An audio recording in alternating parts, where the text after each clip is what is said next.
Okay. Hi guys, it's Lydia again with Becker Autos and Trailers, Camper Super Center in Beloit, Kansas. And I'm just going to go through some generic things you might have in your travel trailer or fifth wheel. They might look a little different in each camper, so you just need to find which one you have in yours. But this should help you kind of give you a rough idea of what things are and maybe some tips too. So when you come into your camper, a lot of the newer campers are equipped either with a sound bar or a built-in radio, a DVD player, something that way. So they're all different. This one has a sound bar and an HDMI plug, so if you wanted to watch a DVD, you'd have to bring your own DVD player. But a lot of people are using like the Amazon Fire Sticks or Roku's or things that way if you have good internet at your campground, or you can make a hotspot on your phone, because that's usually the easiest way to get TV without having to worry about a satellite dish and all that good stuff. So that'd be my suggestion. But anyway, you usually have a zone, at least an A and a B. Sometimes you'll see A, B, C.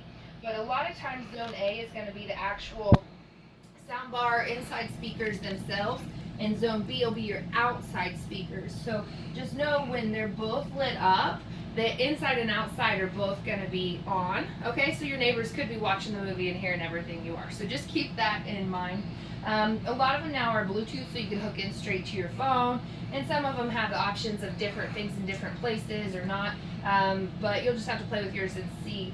Sometimes they are wired in on the back side. If you can't get it to pair or can't get it to go through the TV, make sure you have a good HDMI cable and good connection there, because sometimes you'll run into that. So that's kind of the main thing on this sound bar. On your air conditioners, so a lot of times you guys are going to have the ducted air conditioners on the newer units. The nice thing about that is, so if you close these vents here like it's closed there, it'll duct through better. And if you open them, it's going to come out here better, okay? So if you want your camper to cool down quicker, a lot of people have it come out here, but otherwise you can shut those and it pushes through your ducts. So these ducts in this camper are directional, so you can move them and point them where you want to. But they do make like little shut-off things, so I know people have used them for their bathrooms or whatever where it gets really cold, so the air will push through the other ducts a little bit more. So you can look some of that stuff up, or you can check out our RV and Sporting Goods store. We do have some different sizes in that. But just make sure when you come in, your air conditioner's not making any weird noises or anything. That way you're not dripping water.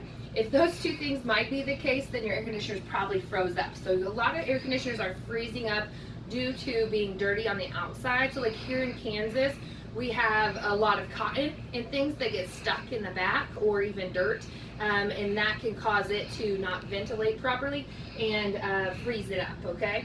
So also on a really hot, humid days, we seem to run into that a little bit more. So just make sure your little screens are taken out. These are just washouts, so that's for your return air. And then I always suggest to people to run your air conditioner fan on either high or low instead of auto, because if you run it that way, even if the compressor does shut off because it gets cold enough, that fan will continue to run and keep it from freezing up as easy, okay? So just a heads up on your air conditioner. A lot of these newer units aren't serviceable, so if something is wrong with your AC, sometimes it's a whole direct replacement, but as long as you run it properly and watch that, usually people have really good luck with them. If your camper is bigger, sometimes there'll be a second unit in your bedroom, or if your camper's smaller, sometimes they'll have an overhead unit here with the controls right there that's just a direct dump. Just make sure, like on those controls too, turn that dial, instead of cranking it all the way as cold as it can go, back it off a little bit, so maybe that compressor has a chance to shut off and that fan continues to run. Same idea with it not freezing up as easy, okay? So over here on this stove, if you're lucky, your stove will come with a sparker. So you hold this down, you hold light, and then you spark it, and it lights right up. So that's really awesome. Makes your life easy. Sometimes in the stove they'll have a sparker too, but you need to have this open, and then you turn the pilot light in, but you have to push it in, and then you can spark it, okay? But that being said, a lot of times if you don't use your stove a lot, takes a while to get it to spark and light. So I always tell people to go over to spark, or the pilot light, hold it in, and then just get one of those stick lighters like you would on a grill and just light underneath there to get your stove to light, okay? So this unit is equipped with a gas or electric fridge. So this is probably the most common fridge you'll see in the RVs. It's the RV refrigerator, but you do have an option of an on and off. So when we turn it on, it's on auto. So what that means, if we're on auto, if we're plugged in, it's going to run off your 110, it's going to run on the electric side. Hypothetically, if you unplug, it should switch over to gas and run off your gas. That being said, if you don't use your gas a lot, your gas is shut off or anything that way, you might have some air bubbles in your lines, it may not auto switch, okay? So if you are going to want to run it while you're moving somewhere, not going to be plugged into electric, or if you're afraid you're not going to be at your campsite for about a week and you want that fridge to be able to run on gas in case of a power outage or something, I would go ahead and set it to auto, but before you leave, I would actually go over and move it over to the LP, to the gas, to make sure it lights and everything that way, to get all those air bubbles and stuff out, and then switch it back to auto, okay? On your refrigerators, they take about 24 hours usually to get down to proper cooling, and especially if it's hot outside, it could take a little bit longer. So make sure before you head out to go camping, if you have like a 110 adapter you can plug into or your outlet at your house, turn your fridge on and try to get it cooled down before you leave, okay? Also on these RV fridges, these have the fins in the back, so make sure and keep your food away from the back fins. Make sure there's room for that to circulate in there. They sell really cool little fans you can put in here to help that. And I know people have added fans on the back. If your fridge where you're parked is in direct sun all the time, that might be something you want to add to make sure it maintains a little bit cooler temperature, because the RV refrigerators are not as efficient as your residential refrigerators, okay? So just make sure of that. And then also, if you look right here, this little doodad right here, that cord with the little plug, that is actually your thermostat in there. So if your fridge is not getting cold and you don't know why, make sure this little cord is tucked behind there and moved to the top of your fins so it will stay cold, okay? Let's see. On your microwave, one thing I always like to tell people is when you first hook up at the lake and you try to turn your air conditioner on and your air conditioner won't turn on, you don't know what's going on, come over here and look and make sure you have a light on your microwave, okay? So if you don't have power at your air conditioner or your microwave, you have a pull power issue, okay? So wherever you plug in, maybe either the breaker's off or tripped or your connection's not good or something, that way if you're using adapter, those adapters can go bad. So just make sure you have proper power coming in. But if it's not that, you have a 110 power issue, so I would check the pole very first. Even if it's at your house and it's plug-in you've used before, sometimes these draw a little bit more juice and can kick that breaker, so just watch that, okay? And then also, like I was saying, with that, if you are adapting just down to a 110 at your house, to load it up, if it's hot, you can try to run one of your ACs. I don't recommend you doing it all the time, and if you have another option, that's okay, but so you don't die of heat stroke, it might not be a bad idea to kick on that AC on low, so while you're putting stuff in here really quick, that it stays a little bit cooler in here, and then that'll make it a little easier to load and unload. But do not run your microwave. It pulls so much juice, and especially off that 110, I would try to avoid running it all the time off that adapter. If you are a 50 amp camper and you are trying to run on the 30 amp and trying to run both of your ACs, definitely cannot run your microwave, okay? And you might not even be able to run both your ACs, but for sure at least one.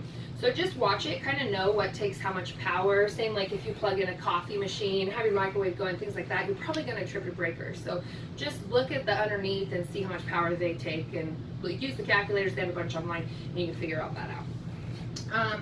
On your sinks here, so biggest thing I tell people about their water in their sink and their shower is your gray tanks fill up quickly. So your gray tank or is your shower, sometimes people call this a galley tank or a second gray tank for your sink. You could have two, you could have one, you could have three, it's hard to say. You need to look outside on your camper.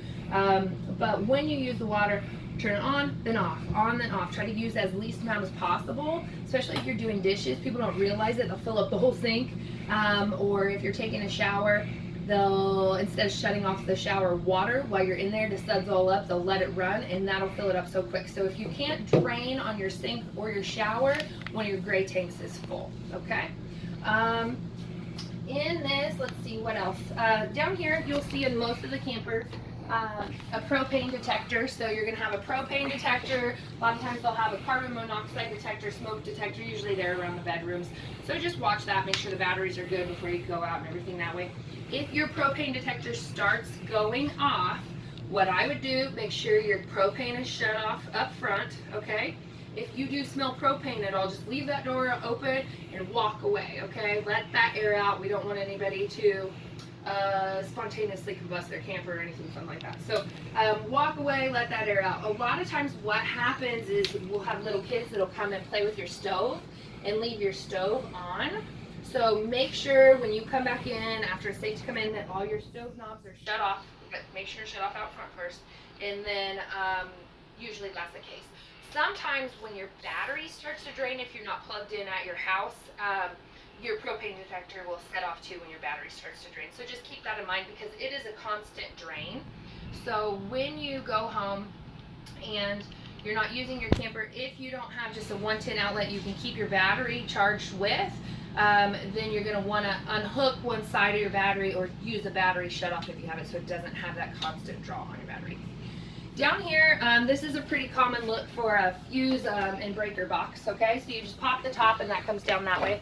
They're just auto fuses. They'll have the sizes in there. They're labeled pretty well, but just make sure on your 12-volt side, anything that'll run with fuses will be like your lights, your heater, your stove, things that way. Make sure that all looks good.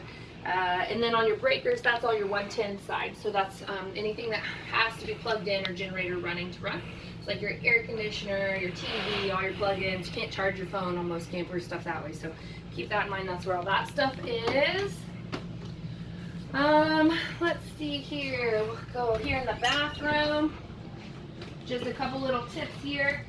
Most of the time this will be red, but otherwise you'll have a big plug in here, maybe with the two black buttons like you see on a hairdryer. That is your GFI reset. So if you try to plug something in and it's not working, you don't know why, come check this very first. A lot of times it's just that needs reset, okay?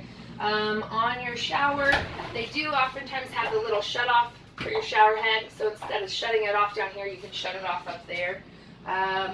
On the toilet, just make sure before you ever use your toilet when you're out there camping, I would just hold down this foot pedal a little bit, fill that toilet bowl full of water, hold it down and then flush it. Hold it down a little bit, second bowl full of water, put your additives or cleaners or whatever in there. If it's a drop-in, let it dissolve and then clean with it or whatever. Get it all stirred up and then flush it down there. So at the bottom of your black tank, all the time you want water. So that'll help your black tank from clogging up or having an issue there, but it'll also help things not smell as bad and come out a little bit easier.